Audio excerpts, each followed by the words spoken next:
We want practitioners to have this abiding confidence that allows you to show up with energy and zest and positivity, enthusiastic expectations about the work to come for the day, because deep down you're confident that you can help just about anybody who enters your practice. And yes, capability and confidence, but the other thing we know you want is impact. Welcome to Functional Medicine for Real World Impact, where we're diving into the complex, interconnected nature of health and disease, exploring not just theory, but practically what it takes to turn functional medicine insight into powerful, practical, real world results. So please hit subscribe and let's get started. Hello and good day to you. This is Tracy Harrison from the School of Applied Functional Medicine, and today we're going to be talking about the work of delivering the science and the know-how of functional medicine. And I want to encourage all progressive healthcare practitioners, wellness practitioners across all the modalities to come over and join the conversation about how we work together to make functional medicine sustainable, accessible, affordable, all of the things that our progress to date in the world of expanding functional medicine has brought us to this pivot point where functional medicine has the opportunity to rise from being a small fringe, very effective, very inspiring, but fringe component of healthcare to begin to become integrated in the mainstream ways in which we deliver effective care. But we're going to have to make changes in how we deliver it in order to make it accessible, affordable, effective, and in particular, sustainable for all of you, the people who do this work. We need to start having more and more straight talk, honest, inspiring, and authentic conversations across multimodality practitioner communities about how we work together in order to spread the good work, the impact of functional medicine, applied functional medicine. Your diversity is very welcome here because we need collective creativity in order to figure out how to bring not just effectiveness to the future of healthcare, because I think many of us have had plenty of functional medicine education and training. You understand quite a bit about the science of functional medicine, both from a leading edge insight of scientific understanding, but also the criticality of health foundations. We know a bit about the science and just how effective it can be. But as we know, just because the science is there does not necessarily mean that that is going to transmit into profitable, successful, and sustainable clinical practices. This is about the work of doing functional medicine, and it's a part of our curriculum and our focus at SAFM.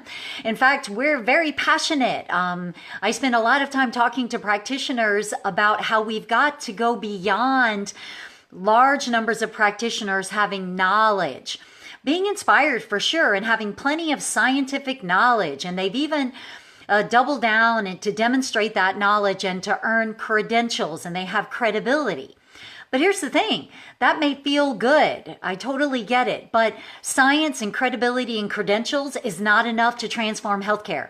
In fact, at present, there are way too many practitioners who've invested significant funds and focus and time into getting this knowledge, into getting these credentials. But at the end of the day, we know at SAFM that what the vast majority of practitioners actually want goes way beyond science, credentials, and credibility, right? That may hold us in good stead amongst one another in our healthcare practitioner communities. But ultimately, what most of us crave is actual capability. And knowledge and capability are not the same thing at all. Plenty of people have lots of knowledge, but they're not actually doing the work of functional medicine. For that matter, they have a credential, and the credential may feel good, but a credential is typically not enough to give practitioners actual confidence in doing this work.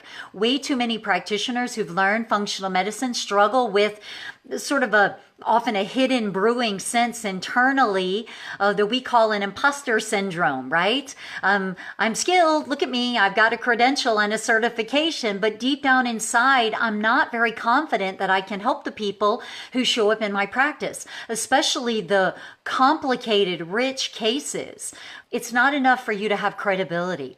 Credibility helps us with our marketing. It supports us in differentiating our skill set from one another within practitioner communities. But credibility is not the reason why we invest in this advanced, admittedly challenging training and really putting ourselves at the forefront of scientific understanding of disease and sustainable restoration of health.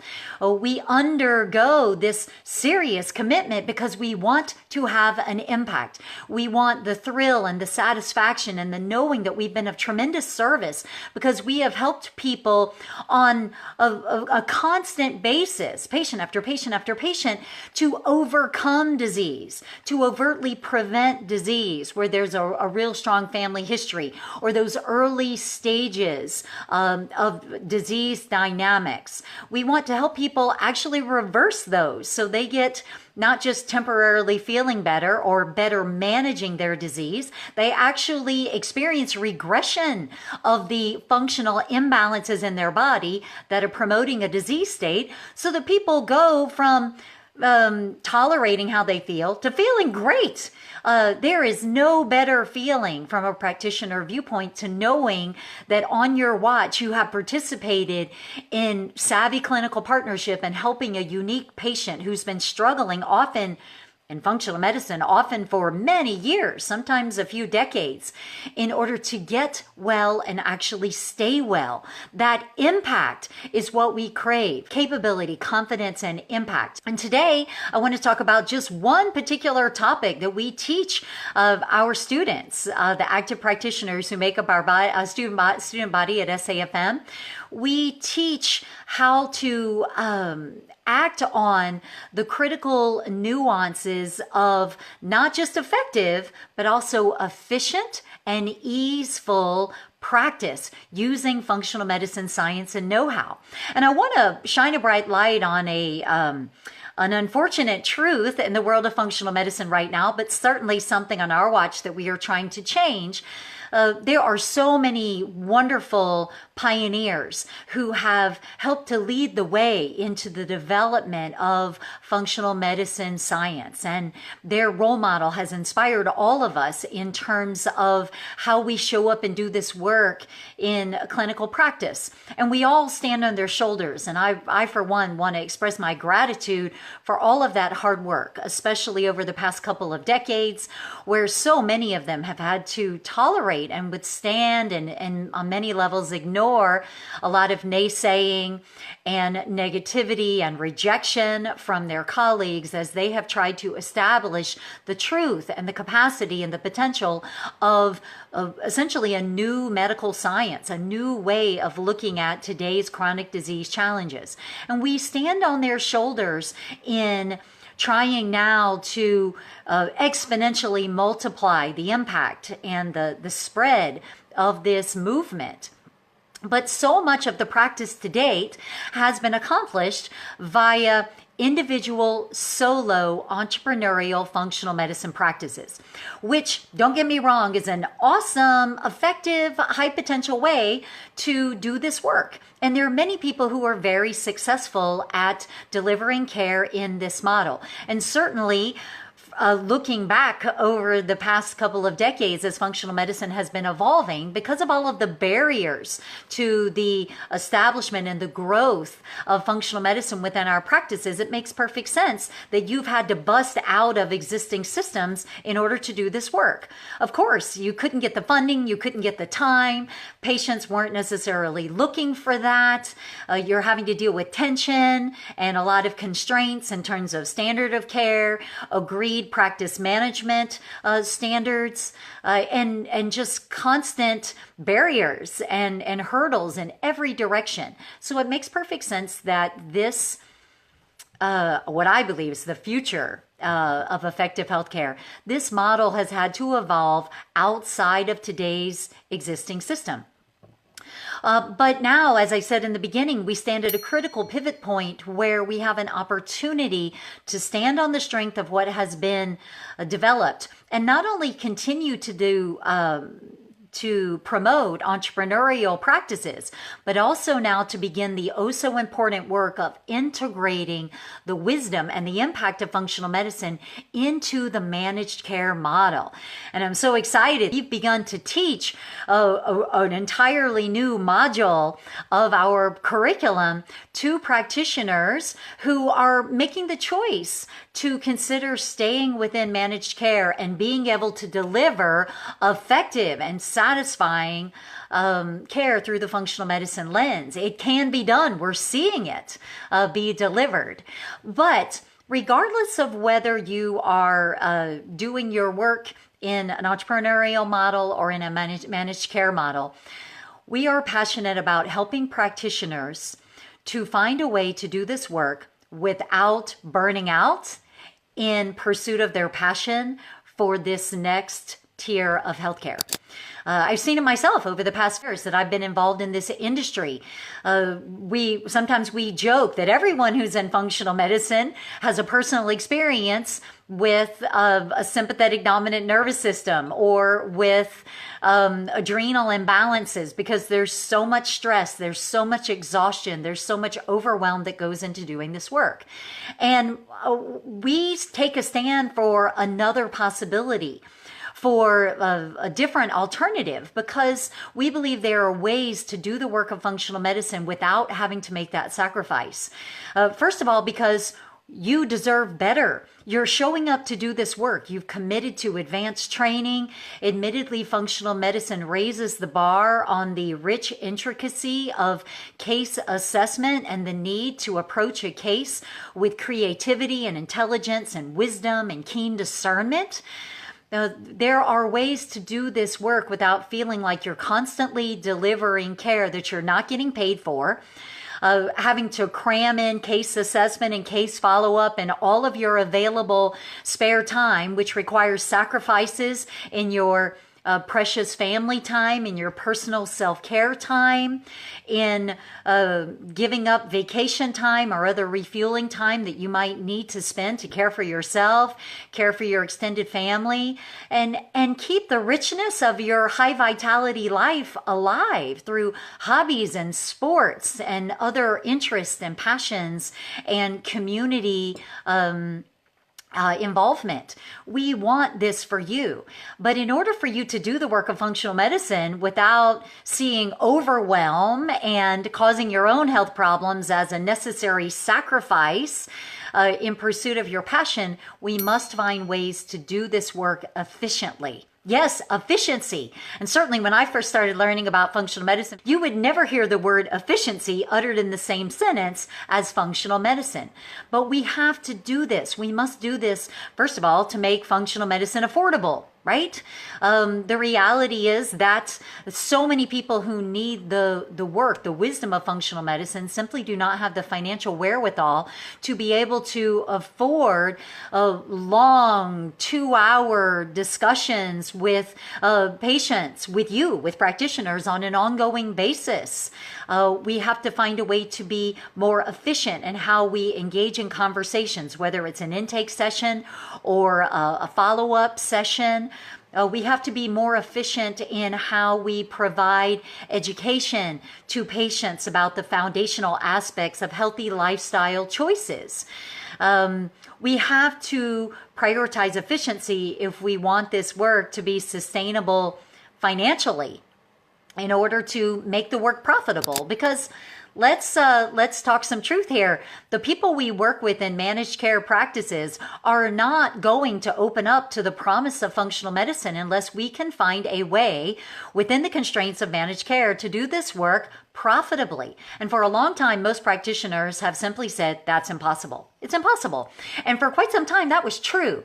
But that is no longer the case. There have been a massive number of managed care provisions for reimbursement that were approved in 2020, 2021 that make the work of functional medicine surprisingly reimbursable. And it's really critically important that you get educated on some of the lesser known but high potential ways of getting funding for case assessment, for discussing cases with a collaborative partner, for doing patient education, which is such a time sink in the work of functional medicine. So we must find a way to do this work efficiently for affordability, but also for you. Because if you burn out, if you just become overwhelmed and exhausted for doing this work, then your experience will likely go the way, unfortunately, of many practitioners, where you try functional medicine and it's just too hard. It takes too many hours. Trying to find a way to make it affordable or profitable, given all of the hours that you have to invest in it. And so today I want to talk about some specific dynamics to consider in terms of how to make this this work more effective, more efficient, and also more easeful, so that we have a hope of making the work of functional medicine sustainable. And this is true whether you're working in an entrepreneurial model or in a managed care model. And the first thing I want to talk about is the myth that you have to do functional medicine alone. It's interesting.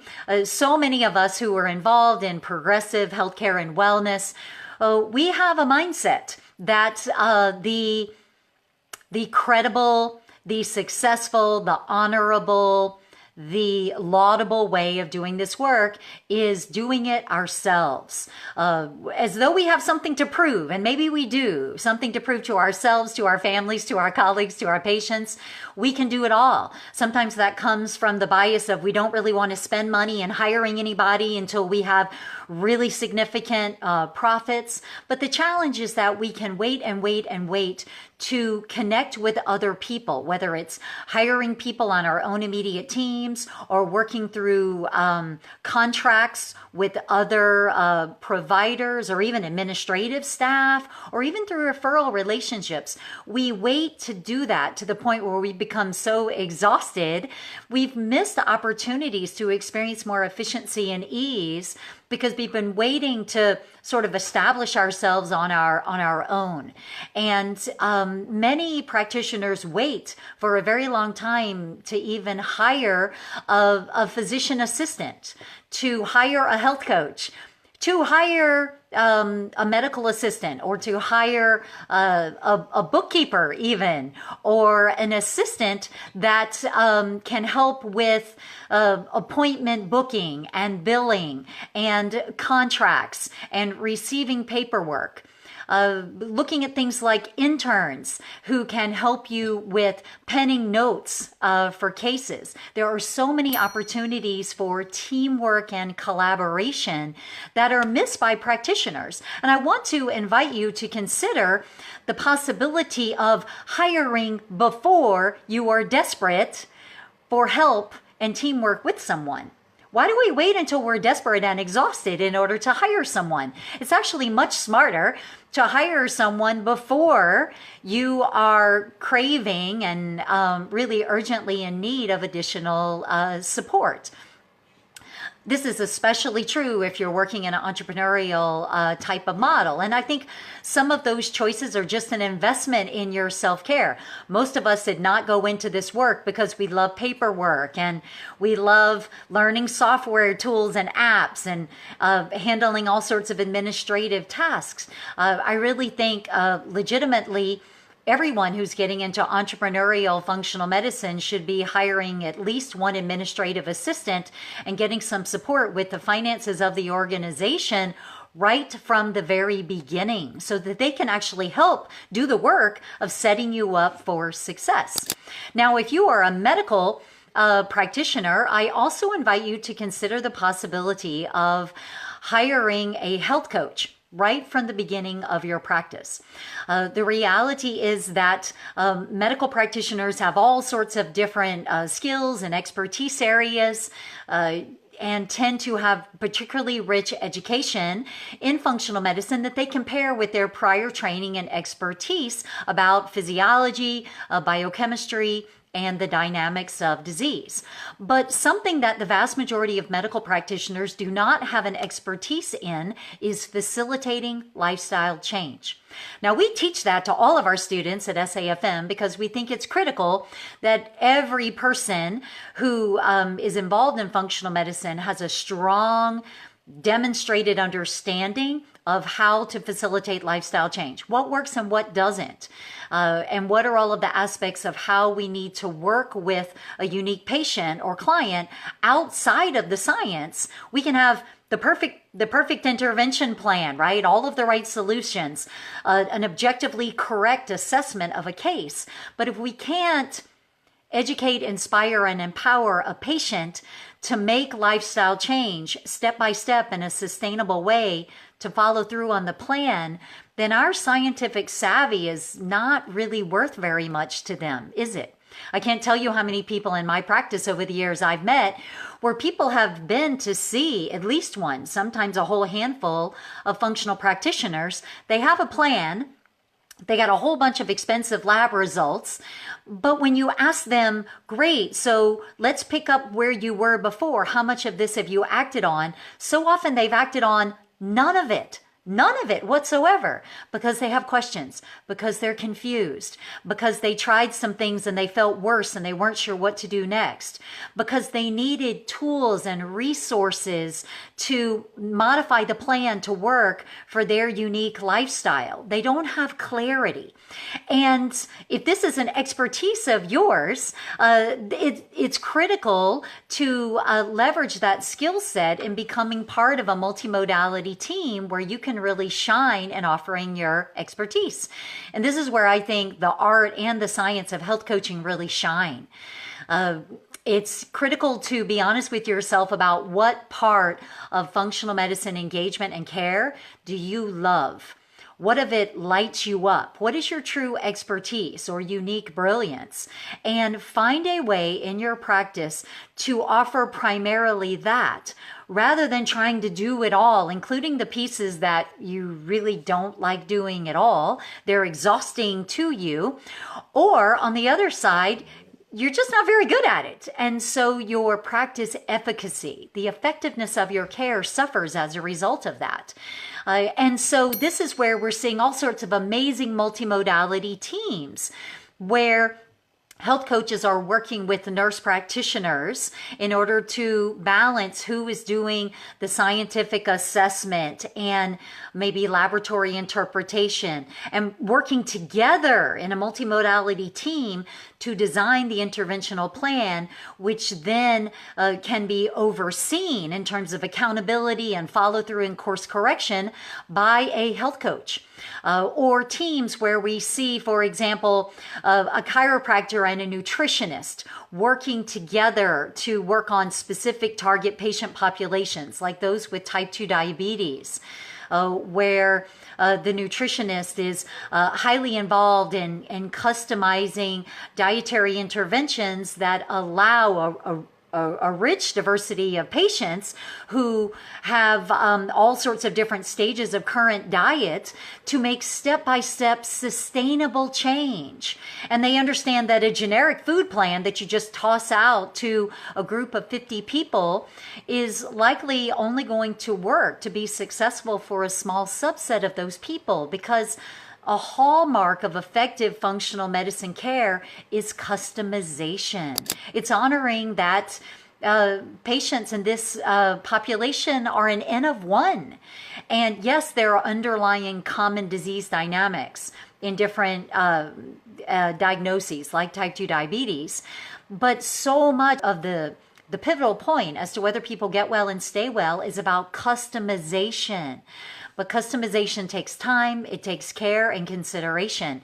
And the work of putting together an interventional plan can be so much quicker if you're partnering with someone else, because you have a completely different lens on the particular case. And so thinking about what are areas of your unique brilliance and who can you bring into your practice in order to help fill in the gaps of your greatest strengths, rather than taking it as a requirement or a pressure to do it all yourself, and instead saying yes to the opportunity to partner with others. The health coach or the nutritionist or the health educator, the PA or the MA type of role are some of the modalities that most often are overlooked in the realm of functional medicine. And if we want to be effective, if we want to be efficient, we've got to change that moving forward. I also want to say an important word about pharmacists. I am really passionate about the critical role of pharmacists in the future of functional medicine. And this is because so much of the work of unwinding complex cases through the functional medicine lens is confidently helping a unique patient with de-prescribing. Let's face it, the average person who comes to a functional medicine practice has been struggling for quite some time. They often have multiple diagnoses, and they're frequently taking not just one, but 3, 4, 5, 7, 9 pharmaceutical drugs. And it can be incredibly daunting for any practitioner to think about the strategy of beginning to unwind the pharmaceutical interventions and de-prescribing medications in a prudent order and in a safe pace, based on the plan and then the progress. And I think this is a wonderful way in which pharmacists can provide consultative support for multiple practices. Pharmacists are definitely doing this, as well as a number of other wonderful business venture options in the realm of functional medicine. But this is a service that many practitioners can benefit from. As we well know, medications are blessings. They are standard of care for so many diagnoses. They can be powerful tools to honor in functional medicine care because they are helping to minimize the debilitating effects of an existing disease dynamic. They may save a body part or save a life, while we are digging more deeply to try and understand what is at play in a particular individual. And so we want to exercise caution and care in prudent de-prescribing. And so this is one of the reasons why it's so overwhelming. But we also know that medications can have unintended not only side effects, but nutrient depletions. Long-term utilization of many different medications eventually ends up exacerbating one of the aspects of the very disease dynamic it was initially prescribed to address. In terms of long-term effects. And then, of course, there's the synergistic effects of medications. So if we are not de-prescribing efficiently, often we're holding back patients from what they could be achieving. And I think we need to be honest with ourselves, where sometimes we are simply intimidated by, overwhelmed by the topic of de-prescribing. And this is where working with a pharmacist, again, on your team, if you have a larger practice, or on a contract, certain number of hours per week basis in order to consult in your cases, this could bring tremendous ease to your practice. And investing in some of these supportive services from the beginning of your practice can be powerful in helping you to build momentum, to build a nice docket of wildly satisfied patients so that you get amazing testimonials, which we've seen for years is the hallmark of driving more and more patients to your practice. We've done a lot of interviewing of people who will share that, of course, they want to see the testimonials of practitioners, even if they're encouraged by the writing or the speaking or the marketing or the credentials of a given practitioner. They want to see social proof. They want to see the personally penned, heart-centered, detailed testimonial from your wildly satisfied patients. And so it's important that we invest upfront in the teamwork that's going to help us to wildly satisfy that first 10 to 20 patients that you work with so that you can build that momentum. Otherwise, you can easily end up struggling, like a lot of practitioners do, with not filling your practice rapidly enough in order to build good momentum for continuity of work for your team and also income. So these are important topics to think about. It also means that if you're going to deliver entrepreneurial care, it's really critical that you have enough savings before you leap to do that. And I also want to say some truths here that many practitioners have what I call the entrepreneurial gene, which is awesome. I have it, you may have it, but I also want to acknowledge that you may not have it. That may not be what lights you up at all, because the entrepreneurial model of functional medicine essentially applies that you leave something that you may have worked quite some time to establish. You're walking away from your salary, from your income and employment security. You're walking away from your seniority. You may be walking away from the warmth and the support of your colleagues. You may be destabilizing your credibility with some of your colleagues or your positioning within some of your professional or fraternal organizations. It's really important to understand what you're giving up in order to go and do this work.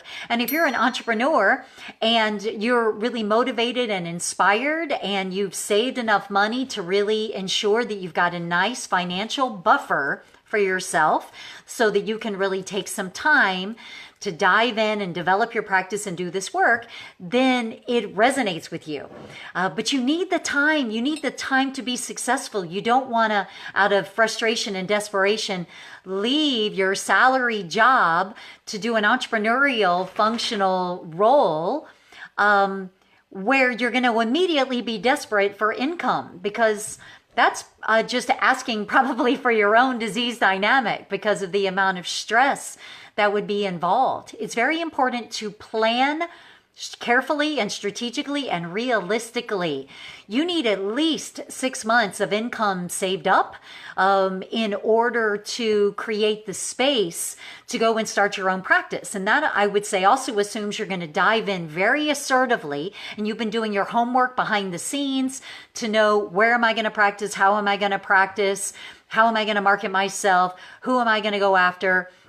And I've gone through enough initial casework on the side of maybe my managed care job to know that I love the work, to know who I need to hire and this type of thing. You want a good, generous buffer, because otherwise your passion, and we so need you as part of this movement for healthcare transformation. Otherwise, you are at risk of immense overwhelm, struggling with your own health as a result of the stress, and maybe burning out before you've had anywhere near the impact that you sought. And we don't want that for you. So it's critically important that you plan in advance for enough financial buffer. Make sure that your cash flow that you're anticipating needing for your practice includes the people you want to hire in order to not begin alone on your own. There's a real fallacy that it'll just be easier to start up on my own because I can just do what I want. I can do it all my way. I can do it all the way my vision supports. And I get that for sure. Control feels really good. But the logical other side of the stick of control is being alone and easily being at risk of overwhelm. And so I encourage you to seriously think about, who do you need as part of your team to be successful? Part of that should be administrative or logistical support, but I also encourage you to begin your practice with at least one other professional, because what you'll actually find is that there's quite a bit more opportunity for enthusiasm, creativity, efficiency, and ease of knowing that there is another person working with you to define how you're going to develop this practice together. We encourage all of our practitioners at SAFM to network across the student body and to look for opportunities to pull together in order to deliver this work. Now, I also want to say a word about how we are doing this work. And this part really applies to both managed care and also to entrepreneurial care. A key part of your multimodality team, or of what we call Savvy Clinical Partnership at SAFM, is your patient. There is a real struggle in functional medicine today where we are still delivering practitioner-centric care, which is a really wise working model if you're involved in emergency medicine or acute care, and certainly if you're involved largely in just disease management. But if you're in the work of functional medicine and you're trying to prevent disease or to engage to reverse disease dynamics so that step by step disease evidence of disease regresses and a person actually returns to sustainable health, we must have a patient-centric delivery model. And it's important to think about the patient being a key member of your team and considering that in how you plan to execute your work. There are, as I said earlier, many practitioners who know a lot of science and deliver a lot of excellent plans, but they don't get those raving testimonials. They don't get those generous referrals or that personal satisfaction of seeing someone be wildly satisfied with your service or experiencing someone completely reverse their disease dynamics and they're on fire with vitality. You don't get to see that because you're leading with practitioner-centric care that is anchored by the science, and it's not being sufficiently leveraged with lifestyle change. Because if we intervene in a disease dynamic and we don't change the lifestyle aspects that led to it, it's really logical to expect the disease to recur. Of course it does. That's a logical scientific expectation. So we teach at SAFM that it's critically important to balance scientific interventions with health foundations, and that the practitioner not work harder than the patient, and that right from the beginning expectations are set for balancing that the Savvy Clinical Partnership is going to be this balanced teamwork where interventions are anchored with lifestyle change. Another intervention is anchored with lifestyle change. And in this way, we move up the ladder of sustainable progress together. But it's a real recipe for burnout and for exhaustion as a practitioner, but also lack of the clinical impact you crave if you're just trying to deliver care at the patient. Because we know, unlike if people are involved in a car accident or they've had acute onset disease and they are really at the mercy of the practitioner for their intervention and care, chronic diseases are highly leveraged by lifestyle and environment. We all know this. And so again, you can have the perfect interventional plan, but if you're not holding your patient accountable for changing their lives in a sustainable way, then our work is going to likely be dissatisfying, both for them and for us. And so we think it's important to set that expectation right from the beginning, that the patient is not going to be fixed. That in many ways, in the world of functional medicine, practitioners have to take on the challenge of removing themselves from the position of hero in the clinical encounter and instead see themselves as the guide and the facilitator for supporting the patient to be their own hero. It's a very different way of designing a clinical encounter because we're not going to give back to people the belief and the empowerment and the tools and the support for maintaining their own wellness if they continue to believe that their health is too complicated and they couldn't possibly manage their long-term wellness without someone else being in charge of it. This is something we have to change about the foundation of chronic disease care. And so we want to set expectations up front. We want to make sure that each time we're meeting with a patient that we are using SMART goals, not just telling them improve their diet or adopt a low glycemic diet or a ketogenic diet. Here, follow this plan. we have to help them with step-by-step change. And again, maybe you're the person to do this, maybe someone else in your practice, or that you refer to, or that you hire as a contractor in your practice, a health coach or a nutritionist or a dietitian, can do the work of ensuring that step-by-step goals are specific and measurable and achievable and relevant and time-based, so that people can see, oh, I'm making progress, right? I'm not totally done, but I've begun to change up my diet, and I need to celebrate that, and then I need to build on those successes. That is an art and a science in and of itself. And if we don't provide that facilitated lifestyle change, it's highly unlikely that people are going to get well. It's also critical to hold patients accountable for the other work that they need to do outside of the session. We teach the wisdom of rescheduling intake sessions if your patient hasn't submitted their intake paperwork at the required deadline multiple days in advance of their intake session. This is them following through on their commitment to do the work to inform you and to well represent themselves. You do not want to waste any of your intake time learning the basics about a patient and being distracted by that when you could already have briefly reviewed that before the session, so you can be super present with the patient and use your intuition and asking high mileage questions that help to develop rapport and higher connection with the patient to make it much more likely that they can't wait to move forward and work with you. And the same thing with follow-on visits in terms of a pre-visit update form. They need to submit those in advance of meeting with you so that you don't waste any of your precious time in a limited session covering what's going on, how is it working.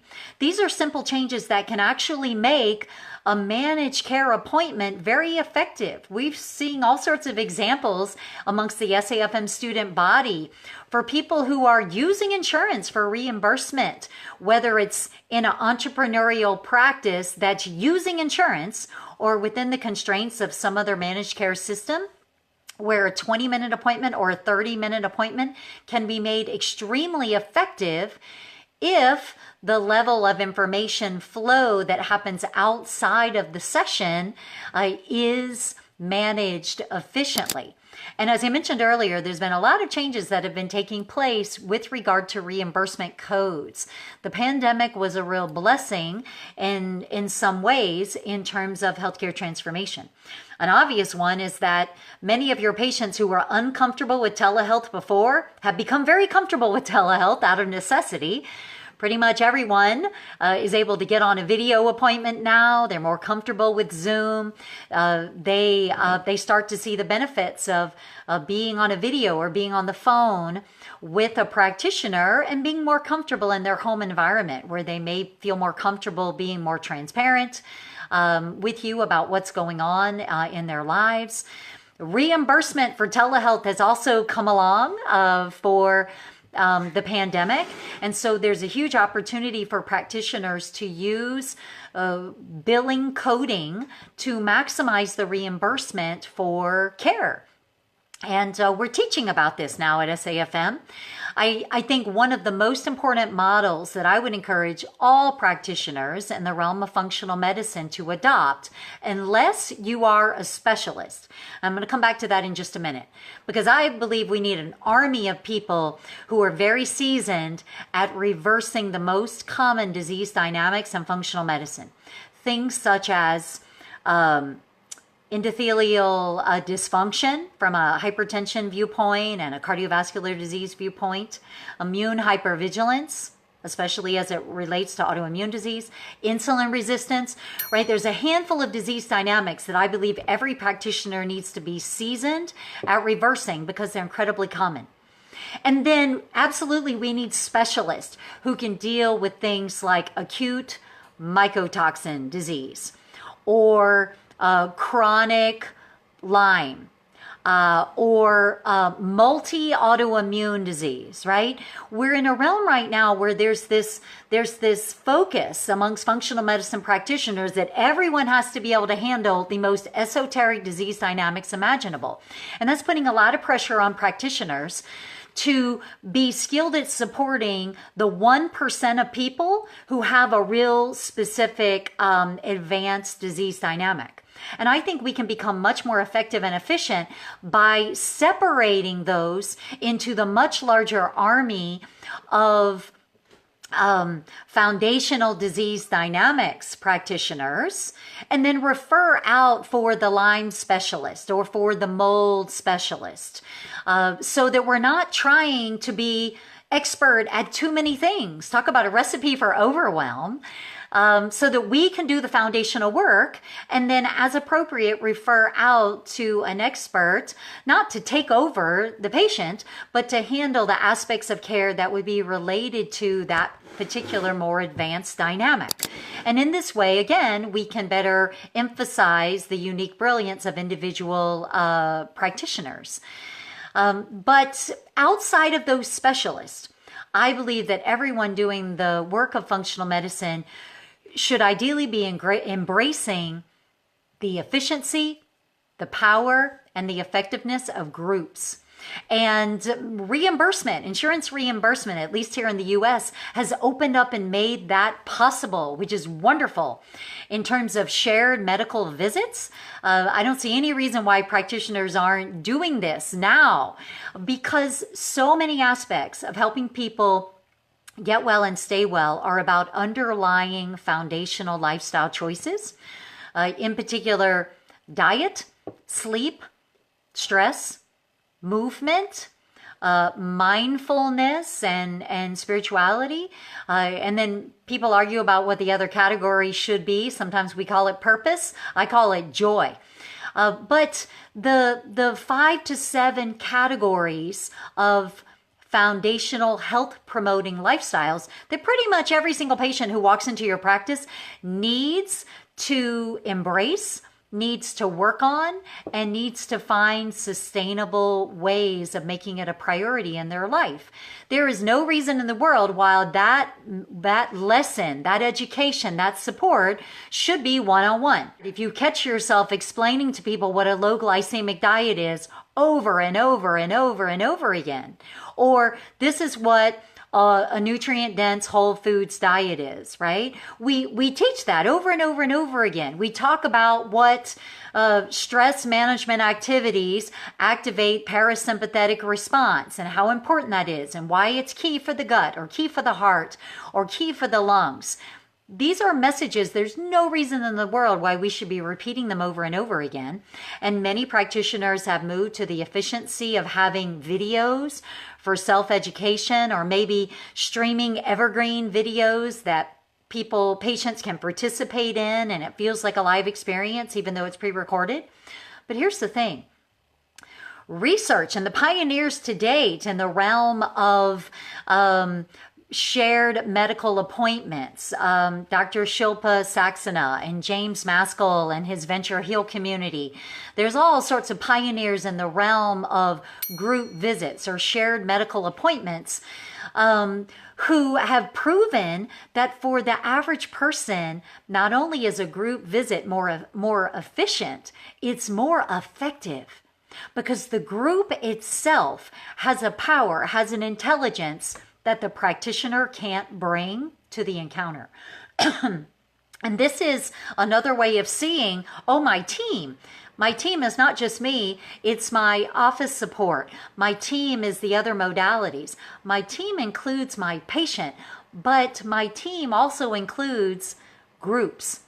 Because when you pull together 12 people, 14 people, who are passionate about revolutionizing their health, and they're eager and ready to be in the center of their own healthcare encounter. And whether they're struggling with different disease dynamics, or I think it's especially powerful if the groups have aligned health challenges. They will share experiences, missteps and best practices, resources, tools, compassion, empathy. They will share things with one another that the practitioner perhaps can't, and I would argue is perhaps the least effective person to do that, because a patient in a group will be more inspired by the very basic, natural, authentic guidance of a person who's lived in their shoes, who's experiencing the exact same thing they are. They're not getting a theoretical answer or here's what you should do, where half of the people may be thinking, that sounds great if you don't have a job, or that sounds great if you don't have a family, or that sounds great if you have no stresses in your life, but surely no normal person can implement that. But if you have a group of people who are able to say to one another, I get it. It sounds impossible, but let me tell you how I was able to be successful. Because I picked up a few tricks, or I found creative, newfangled, bootstrapping ways to move forward. They will educate the other patients for you in ways that are more powerful than what we as practitioners might theoretically recommend. And whether you're in the entrepreneurial or in the managed care model, this will make your practice more efficient, but also more profitable. One of multiple examples of what's opened up in the insurance reimbursement world is billing, reimbursement for medical decision making, codes that are not anchored in dollars for hours, that allows a group model to actually be quite profitable and give you funds to supplement what may have been under reimbursement for something like your functional medicine intake session. So in this way, you may not get exact reimbursement on an activity by activity basis. But if your patient understands the aggregate components of the program that they will be doing with you, you will get the extra reimbursement that you need for the intake session through the process of them doing the groups. And the groups can very often shoulder the work of so much of the education that you might do over and over again about diet, about sleep, about stress, and also maybe about foundational nutrients or supplements, right? It can be really powerful in a group for 15 people to all be looking at their vitamin D level, and you're educating all of them at once about what those results mean and how they should respond to the data. And you do it all at once rather than over and over and over again, which is a waste of time. It's duplicated effort. And also, if you're educating patients through things like a handout, that can bring some efficiency, but you don't necessarily know whether people fully experience the information or whether they acted on it. Did they follow through? Did they get the information? Are they going to make appropriate change? We don't necessarily know. And so this is where a group can also help with accountability and actual follow through on the work of making sustainable lifestyle change. So I want to encourage you to think about where groups is actually part of your team in doing the work of functional medicine.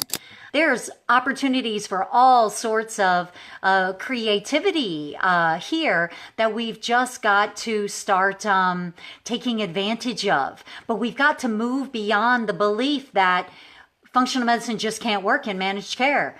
First of all, we're never going to transform healthcare for the world if we believe that. If we believe managed care and national care will never accommodate or allow the effective practice of functional medicine. First of all, and then second of all, it's just not true, because we see in our community examples of people who are doing it. And so this presents options.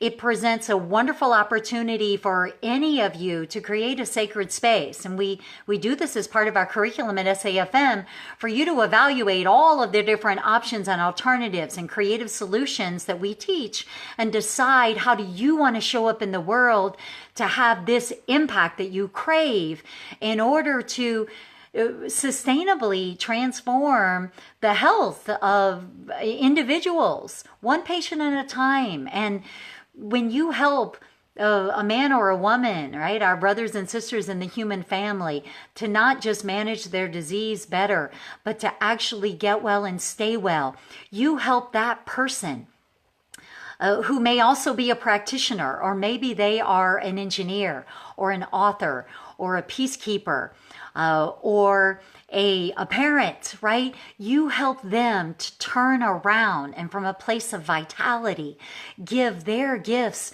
to the world. When people don't feel well or when they're just managing their disease, they don't deliver fully on their gifts. They can't. Their focus, their energy, their creativity is taken up by their disease. And we're denying the earth the benefit of their skills, the benefit of their enthusiasm, where they can't fully deliver their gifts. And in this way, I want to end today by simply saying, regardless of the business model you choose, what you do is critically important. Because when you help a person to turn around and deliver their gifts fully from a place of true vitality, and they show up in a much more empowered and fired up and creative way, you give the world back those gifts. What you're delivering is way more than a case of reverse diabetes or a case of calmed asthma or a case of reversed autoimmune disease. You're providing a huge, tremendous service to the human family. And so don't for 1 minute short sell just how critical what you're doing is. You matter immensely. And here at SAFM, we take a stand for making sure that you are able to do this work, not just effectively, but efficiently and with ease, with enthusiasm. Not with overwhelm or exhaustion or loneliness across the miles and across the modalities. We're here as an empowered, diverse tribe, and we want you to know that you're not alone and that there are ways to do this work that can ignite your passion and allow you to do this, yes, with vitality and health of your own. I hope today you found some inspiration to look toward new possibilities for yourself. Thank you so much for joining us, and I wish you a great day. Take care.